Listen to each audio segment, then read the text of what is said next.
live.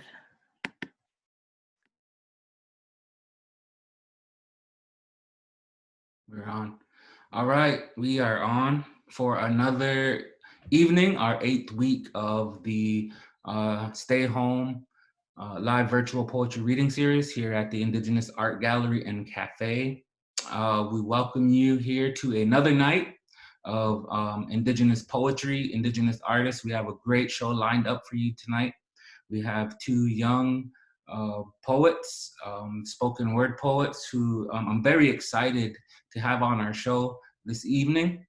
I've seen some of their work, and I have to say that tonight we have some fire that's going to be spit here on a virtual stage. So I'm very excited to have all of you tune in and joining us once again for our live poetry reading series. It's been a very great couple of weeks. We've had some very great artists on our show, and I hope that we continue to have people come on and tune in because as you know, the situation that we are kind of all going through right now is still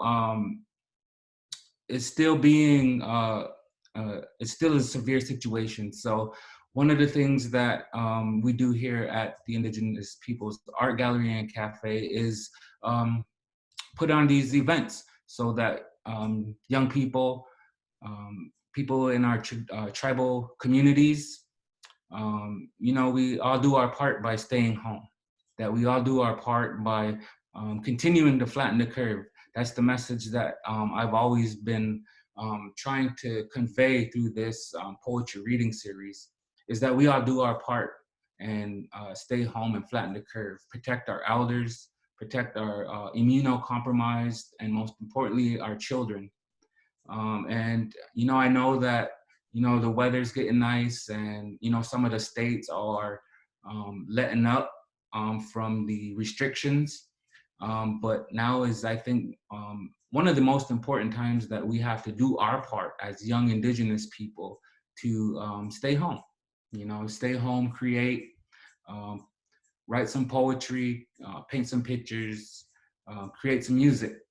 And that's some of the things that we've been bringing to you for the past 8 weeks and continue to do until things start to truly get better for us as we try to get back some normalcy in our lives.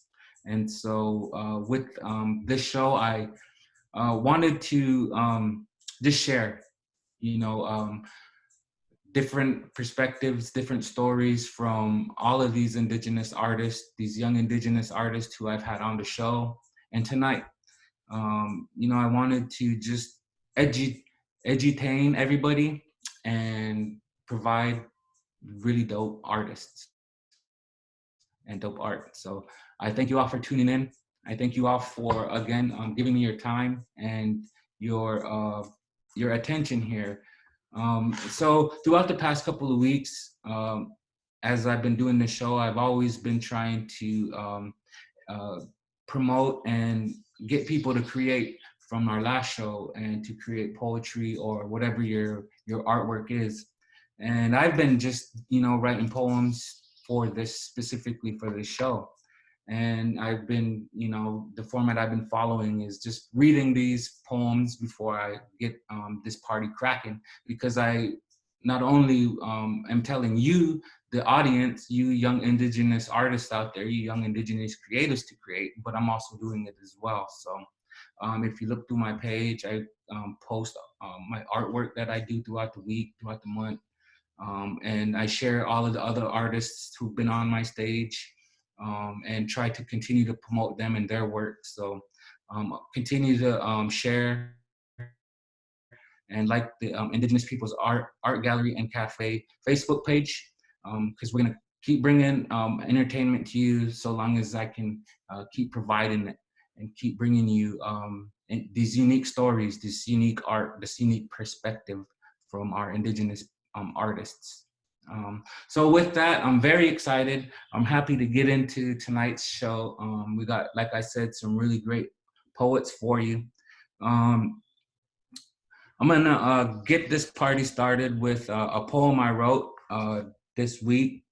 again,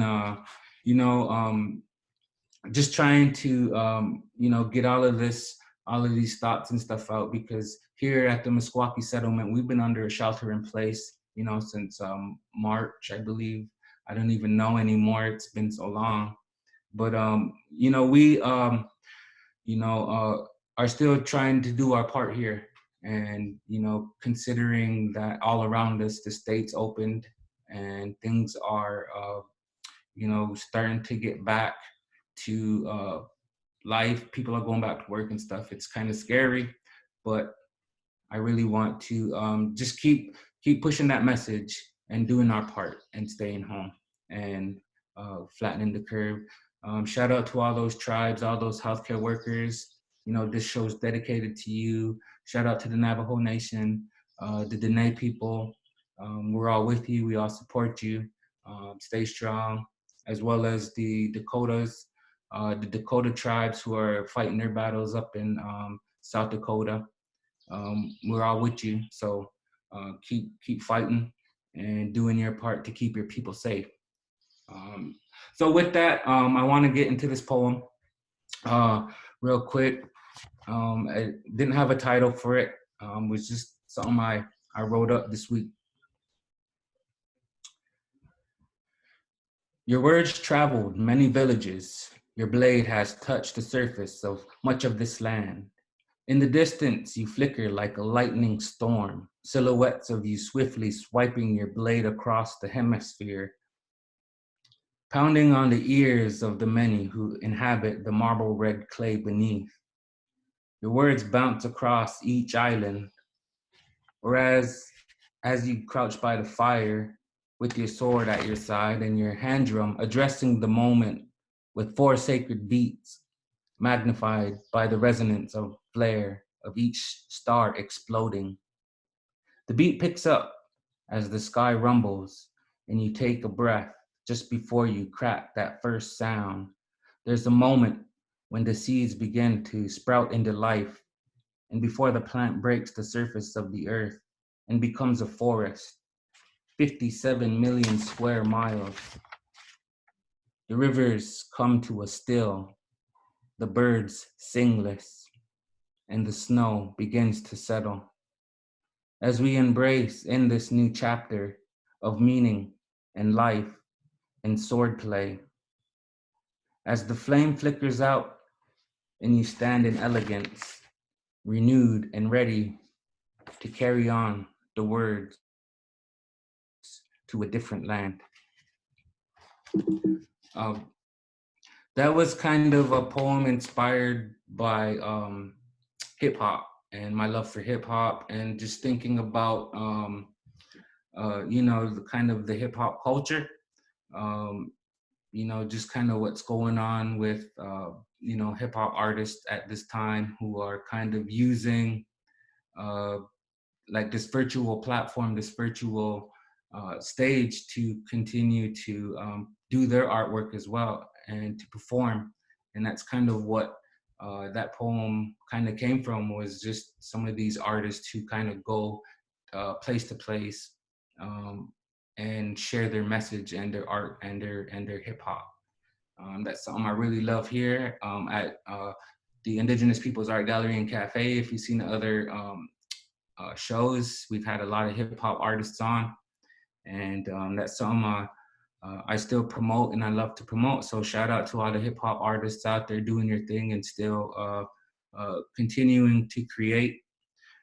With that, I want to introduce our first reader for the night. I'm very excited because these readers come from the 515 movement and run DSM. And so shout out to both of those orgs. You guys do really, really great work. And I'm just very excited to have them here on my stage. So shout out to Movement 515 and Run DSM for all of the stuff you guys are doing. Send me all of your Indigenous poets, because we would love to have them on our stage as well. So with that, I'm gonna get into our first reader. I'm very excited. and very honored to have Selene Sanchez on our show. Um, and she says that at first she didn't know a lot about poetry. And part of her, until her little sister took her to her first workshop her sophomore year, second semester. Uh, and she gave her all these writing pieces, and she gave her credit because without her, there's no poem. She loves the energy and the first people she got to work with and build with. She's performed at school versus schools, representing Chicano culture and East High School. She won the boombox and rallies for students against the camps, nice, as well. She's participated in many other protests throughout her last 2 years at East with her sister.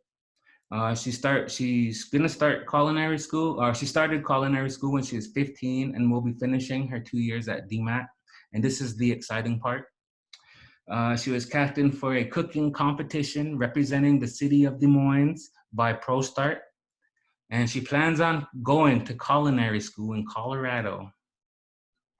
And this is where it gets really good. To earn her pastry diploma and be a cannabis specialist.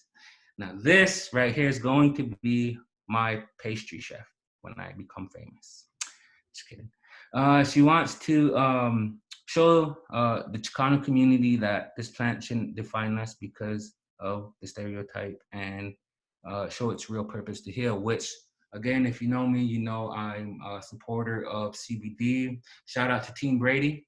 Shout out to all of those who need this medicine to heal. And ladies and gentlemen, I want you to put your hands together and give a good virtual round of applause for our first reader, Miss Selene Sanchez. Do I just start the poem then?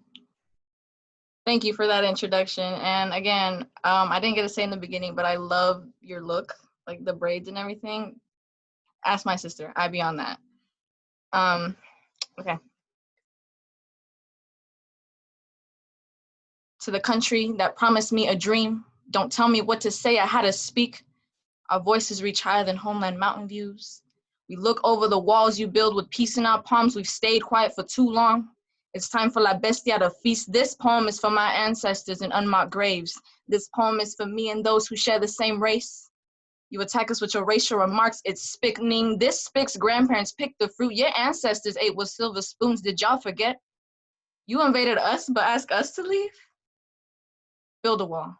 We'll dig tunnels, construct this concrete wood caravan anyway. Y'all came in boats, but call us wetback. Y'all are the ones that gave urban communities crack blueprints to make us crack. My people break their backs in the beating sun each day so you and your sons can lay on yours. While enjoying our cuisine, our secret recipe be culture. It's just funny how you like to point fingers and guns. Y'all take young lives like a hobby. You're the ones wanting to blow schools up, leaving bodies in the office lobby. I don't gangbang, but your Uncle Sam loves to bang bang. You took states the way you take lives. California will always be Mexico's. Shh. Listen, I hear a snowstorm on the way. It's always winter with ice all over the place, spreading out like climate change. I'm scared to lose my father. I'm scared that every time I say goodbye, it might be the last. Every time I go to sleep, I'm still looking for that dream you promised. Thank you.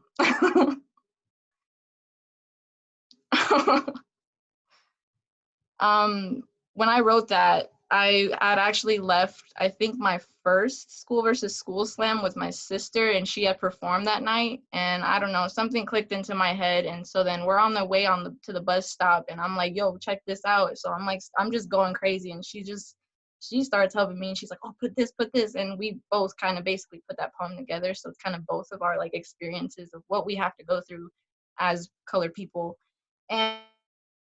And afterwards, I actually found out that my grandparents do actually sell fruit in Mexico. My dad's side, they grow fruit and they sell it to just locally, just to make money. And I didn't know that. So that also hits home too. What else? I think that's it. That I have to do another one? Okay. All right. She wanted to pose. She loved the camera and clicks, flashing lights were never brighter. Fashion was her best friend, they looked great together. She always matched and never was missing a pair. She rocked cheetah and leather boots, she had a chipped tooth, but the best smile. She was beautiful. She loved spots, but always wanted the spotlight by the time God was ready to let it shine. She committed a sin, or was it a blessing? The answer still blank to this day. Her lioness boyfriend left her a cub. Motherhood took her in when she least suspected. My mama wanted to be a modelo. No, Victoria was there to save her, but the secret was out. 18 years later, and the modelos got the best of her. Like the bottle picked her up instead. Do you ever wonder what it's like to end? Sipping to get the message at the end of the bottle. Drinking your problems won't get you anywhere. You told me yourself once. Picking up your regrets from last night, but sadly, I can't crop what you want out of the picture. Your daughter. You stretch yourself away from me, but this umbilical cord still remains. I don't know how to say I love you anymore. Must have left my vocabulary when you left me confused, hadn't making bracelets turn to having fights. The only time I felt like we bonded was over headlights. You say you love me, but how can you love someone you don't speak to sober? I tried putting a corona on your head as best mama, but the crown wasn't big enough to be acknowledged or heard. Giving my heart to you only resulted in silence. Your daughter misses your image, she misses the attention. She keeps your photos in a drawer to feel closer to you. She wants change like Tupac did. She hopes you're proud of her. Hopes you know she won't let you down. I know you wanted to be a model. 18 years later and you still are to me. Fashion looks amazing on you. No camera or photo is needed. You always won the spotlight. God couldn't let it shine on you. So your daughter did. That's my mom poem. I'll be honest with you. Those are probably two only poems I got in my noggin right now. I thought it was only one piece, but maybe that was you that gave me that to say all that. But I really hope you guys like them. They really they hit home. Those are probably the poems that hit home. If you ask my sister, like it took a lot of time to finally finalize those poems and realize that they were perfect. So I really appreciate you guys letting me like spit out here, especially to the native people, because I've been really interested in learning how to speak the language. I've been trying to learn Nahuatl because I live with someone that is from there and knows kind of a little bit of the basic words. So every day I ask for a word. So this is really like, you have no idea. For someone for like you to talk to me, like you have no idea. For her to contact me and tell me that you looking for other poets like that, like I was really excited. Yeah, I don't think I have any more pieces that I have like in the noggin. So I really hope you like those. You as well up there. And then, you know, my sister, that's my supporter right there.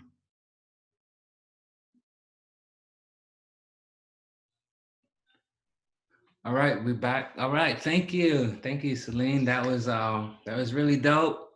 Like I said, I told y'all, you know, she wouldn't come with it, and very, very, you know, before we got to going with today's event, you know, I was kind of sharing my views about, you know, this immigration situation and, you know, kind of the issues that we've all been dealing with, and that's kind of being amplified right now with the pandemic. We're really seeing the truth and the you know, kind of the unfortunate, the horrible, the treatment that our immigrant population goes through, and it's just really sickening that they have to endure this right now during this moment. I shared before that there's 2 meat processing plants right within 20 miles of where I'm from, so it's never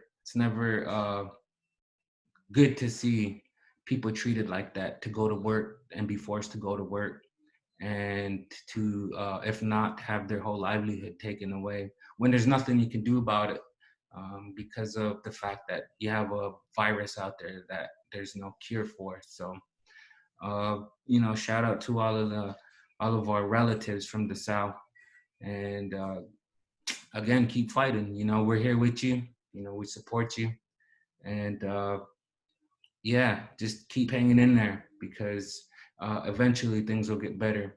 And if not, tune in on Saturday nights to our show, and we'll entertain you for a little bit. and share our stories as well and our experience, because you're not alone and we're all in this together. So I'm gonna get off my little spiel because I got another really great artist coming up here next. And again, I can't be more excited to bring another great 515 Movement 515 alum. So this artist, and Andrea Perez, is Chicana, as well as a spoken word performer, activist, and mentor. She was a part of Movement 515, a spoken word program through the organization Run DSM since her sophomore year. She competed in school versus school slams, open mics, and fundraising events. Last year, she went to Vegas with 5 other poets to represent Iowa in an international spoken word competition and came back as 5th in the world. Started mentoring elementary kids in Half Pints, also a part of Run DSM, and prepared them for slams and open mics. I found a deep passion in guiding them through expressing their feelings and pain through something that becomes profound. Most of all, she found passion and ambition through the looks the little Chicanitos in the group would give me when they felt seen. She really saw how representation really does matter. So again, I'm really excited to bring our next reader, Andrea Perez.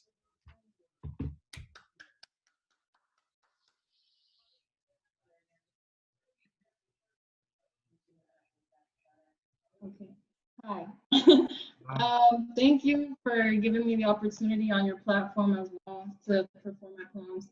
I'm not gonna lie, I'm gonna keep it real with you. I'm a little rusty because it's been a couple of, quarantine months. But I'm really excited because when I perform my poetry, I get this like power, this like adrenaline. Thank you. I think I'm ashamed that I sometimes find more comfort on the English option of audio than the Spanish one. My cactus tongue likes to stay as still as it can in fear of stabbing itself with words too sharp to say. I think I'm ashamed they cut all the time. I feel too Inglés, too close to Anglos that I'm starting to sound like one. Me da miedo de perder el sonido de los tamborazos, de perder mi llanto mexicano. I feel more like the snake in the eagle's mouth than the eagle itself, feeling feasted on rather than flying my Spanish-less sky and more like being swallowed whole. I think I'm ashamed that I trip over double-rolled words more than I do when my tongue only has to flip once. I ask myself why I always pleaded my abuelita to learn English when Spanish was already sitting at the tip of my tongue. I was asking a woman to make her lengua stand for a language whose creators cut hers. When my mommy struggled learning another dialect, but always found new ways to say te amo, I always give myself shit for knowing 2 European languages.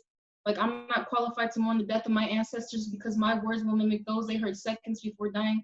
I wonder if my Spanish sounds like cries. Llantos de dolor, like a stapled lip wanting to open, but I refuse to hide all this grit and hum. I think I'm ashamed of the fact that my tolerance for chingaderas is minimum. My assertiveness shouldn't have a maximum. I'm ashamed of being ashamed that I carry the guilty verdict when my existence is rooted in victims. I'm ashamed that Spanish subtitles make my head spin, not because I can't read them, but because my mind is always on E. My mouth knows error more than it does enamorar. I discredit my fluency, knowing I passed all my tests in Mexico, past the expectation they had of a norteña, and earned proficiency when I'm pop quizzed by anybody's abuelitos. I bury my shame with mud pies and mistakes and water them with dichos you always hear in between lectures like el amor es como el agua que no seca or por pendeja. I think I swallowed my shame when I went from mensa to maestra. It's the sonrisas of niños who hear Spanish come out of my mouth. I forget my teeth become a protecting fence for them. For mis bebés who bite their own cheeks trying to chew words like carne asada, but it's hard to swallow when the taste is different. When the accent above their names give away their accents until I tell them it's okay, their words dance in English. And you know the words te quiero by the end of our conversación. I think I finally spit out my shame when the señora who walked into my job roamed the aisles with the face straighter than mine. She expected her hola to turn into an echo when I responded, mande, ¿en qué le puedo ayudar? And her smile became more curved than her cane. She told me my Spanish felt like a tiger blanket, that it reminded her of her own tongue too afraid to soar. Then she grabbed my hand and whispered, tu llanto no desapareció. Está escondido debajo de tu lengua chiquita. I know I threw shame and vergüenza into the molcajete and made salsa hot enough to tear my third eye, green enough to keep me grounded. That's when you know you've created pride. Blended orgullo and humildad, surprised at how my tongue recognized it's stuck between Spanglish and spicy. I think I'm ashamed that I never told myself. Eres más chingona que pendeja y mexicana que americana. Thank you. I wrote this poem because I found out I was Chicana when I was 15, which kind of shows you how messed up the schooling system is and how white history is a core subject and ethnic studies are electives, which to me is like dead wrong. But I really got into the politicized term, which is Chicanos. I'm really politically active. I like reading into politics and fighting for political things. And when I found out I was Chicana, I was like, oh my God, like I'm a part of this. Like I can actually live this culture because it's my culture. And then I realized that through colonization, obviously we do have, you know, Spaniard blood in us, but at the same time, we do have indigenous blood, which I chose to honor instead of the colonizing side, because I really got into indigenous culture and just the, I guess, I don't know, I'm just really amazed by it and like how beautiful it is to me. To me, it's like shocking how so much things have happened to indigenous people and like nobody really bats an eye to it. For example, the Navajo Nation really needed ventilators, but the USA decided to send to Russia for some reason, which doesn't make sense to me, but you know. So I really started getting into the indigenous part of me, and I realized, I don't know why it took me a while to realize that Spanish is actually a European language because of the Spaniards. And then I was like, oh shit, sorry. I was like, oh crap, I know 2 European languages, like I don't know anything indigenous. And so I started following indigenous influencers and activists on Instagram, and I got into touch with a lot of really good educators on there too. And through there, I just learned a lot of things, and it kind of inspired this poem. But yeah. So my second poem, I wrote before this one that I just performed. It was around the time that I not found out that I was Chicana, but when I was starting to be empowered by it as a part of my identity and the hidden history of my people. As a Mexicana, I was born with a cactus on my back. Like instead of hair, we come out with spines. Our umbilical cords represent nooses that cut off circulation of fertilizing roots. My Mexican marigolds ripped and replaced with Tennessee coneflowers. Every day my uncle asked me, what you learned today, fool? I want to tell him, over the thousands of Mexicanos lynched in the US, only 547 cases were documented. Ironic for a country that claims those native to it undocumented. Like the land they sold caused amnesia, or did they forget that marijuana was a propaganda term created by 2 white men to make the plant sound more Mexican so they could pass laws to demonize and control immigrants? Like they haven't caused enough weeds in our garden. I want to tell them that near El Paso and Juarez at the border, Mexicanos were forced stripped naked to be screened for low IQs and were disinfected with toxic fumigants, showered in gasoline, kerosene, sulfuric acid, and hydrocyanic acid, the same gas used in the Holocaust. I want to tell them it was 17-year-old Carmelita Torres who had enough of that shit and started the bath riots. Or like high Latino casualties in the Vietnam War. We cover up the deaths of Mexicanos working under the Bracero program who died in a plane crash. That the only remains they chose to respectfully recover were those of the Americans on flight. Put into caskets and sent to their families, the Mexicanos were all put into a mass grave with a plaque that read, 28 Mexican citizens who died in an airplane accident near Polinga. Like years of work under terrible living conditions and theft of wage from employers wasn't enough for them to get Employee of the Month with deportee. I want to tell them that the Underground Railroad ran south the same way it did north, and Mexicanos in Texas helped more than 10,000 slaves escape to Mexico where slavery was illegal. But the US tried to get Mexico to sign a fugitive slave treaty, but Mexico refused. I want to tell them white men made another excuse to beat Mexican Americans, calling pachucos and zoot suits thugs and gangsters, trading white cloaks for brown strokes. I want to tell them there was a Mexican American civil rights movement, that our Black Panthers were the brown berets, that in 1968 in East Los Angeles, more than 2,000 Chicano students walked out in protest of unfair education, who were put into classes for the mentally disabled, who were punished for speaking Spanish in a Mexican state and fought the fight until the win. I want to tell them I didn't know I was Chicana until I was 15, that the reason why my abuelita always scolded me when I would pronounce California with an American washed tongue is because she was afraid it would turn to ice. That every time I was to say Mexico, I would say it as if thorns were on my tongue. I want to ask him why America acts like Viva la Causa is untranslatable, or the value of a brown person is debatable. Like Damian Leon said, immigrant parents with their wings cut so teach their children to fly. I want to tell them, school never taught me any of this. making me think I had to give credit to the Anglos for watering my garden. But no matter how deep they try to bury our history, a cactus can grow anywhere.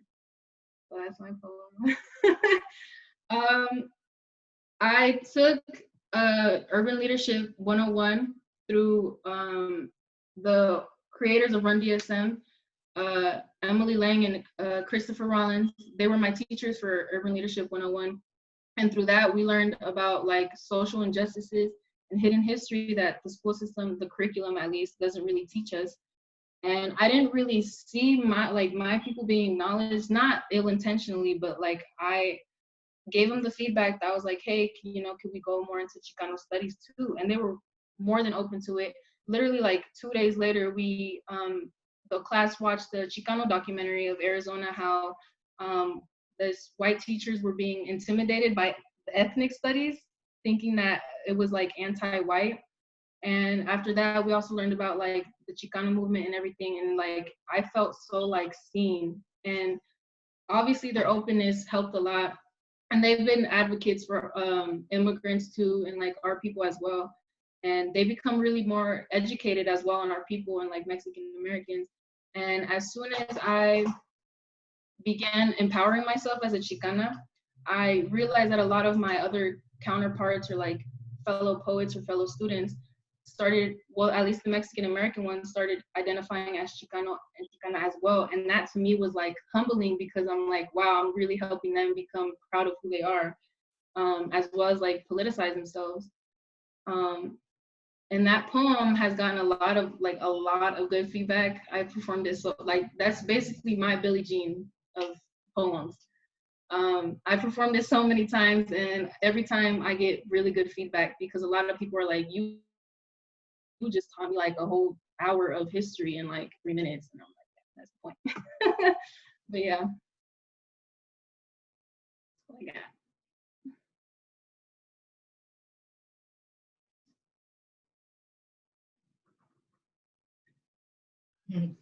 All right. All right. Let's get another virtual round of applause for Andrea Perez. It's very, like I said, it was very dope to have these two readers on, because I heard those poems and I really, when I heard them, I was like, yeah, this is definitely something that everybody needs to see.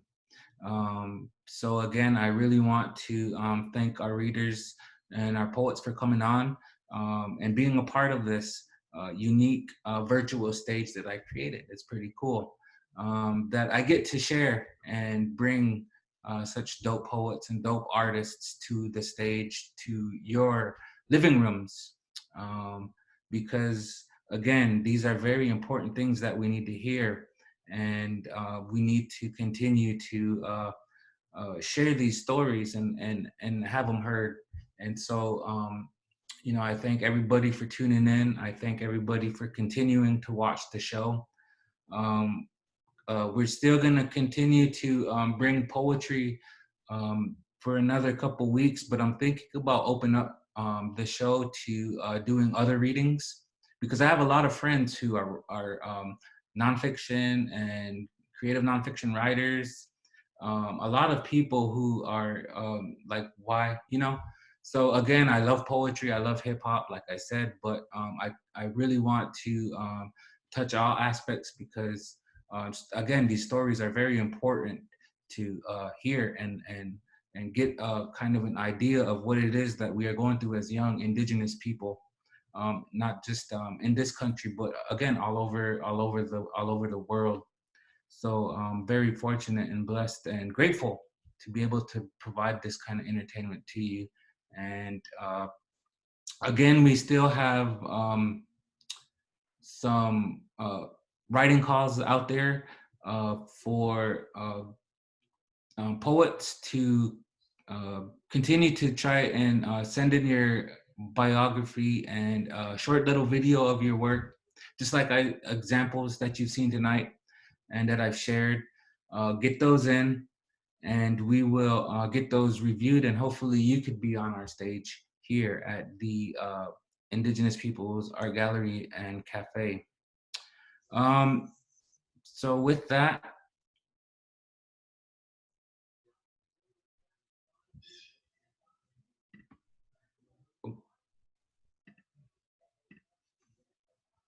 Oh yeah. Send all of those your bio and your short film to indigenousartalliance@gmail.com. And we'll get those looked at. And hopefully you can be on stage. Tanea Winder, poet, artist, writer, musician, a lot of other things. She's gonna give the selected 5 people a signed autograph book. So be sure you check that out.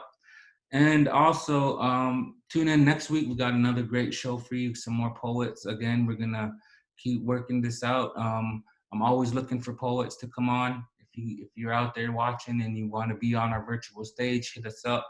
I also want to thank the Midwest Writing Center for once again being dope and partnering with us here. And also again, to the Movement 515 and Run DSM for all of the work that you're doing. Again, I've seen your work, I've seen what you guys do, and it's really awesome. Send your poets, send your writers here to us, and we'll get them on stage. I think that's about it for this evening. Very again grateful for all of you for tuning in. Be sure to stay updated on what we got at the Indigenous Peoples Art Gallery and Cafe. We'll continue to post artwork and all of that for you throughout the week. So come back again next week. We'll have another great show for you. And stay home, wash your hands, and take care of your relatives and your elders. Have a great night. See ya.